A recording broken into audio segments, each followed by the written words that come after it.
Hello everyone, welcome back to another video. Today I will show you how to check TikTok wallet.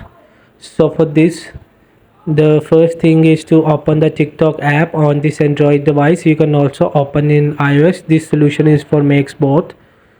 So for this, you will have to move in the profile icon is the right below of TikTok. So just tap to the profile icon and just click to the top right corner of three lines of setting. So just tap to settings and privacy.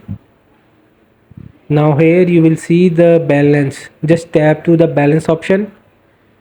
Basically the balance option, it's called a wallet. This is called balance option is called wallet. So you will see right now I have zero credit, and you will also check my transaction history. So this is how you could find wallet TikTok. So hope this video helped you. Please don't forget to like and subscribe and get notified for more videos.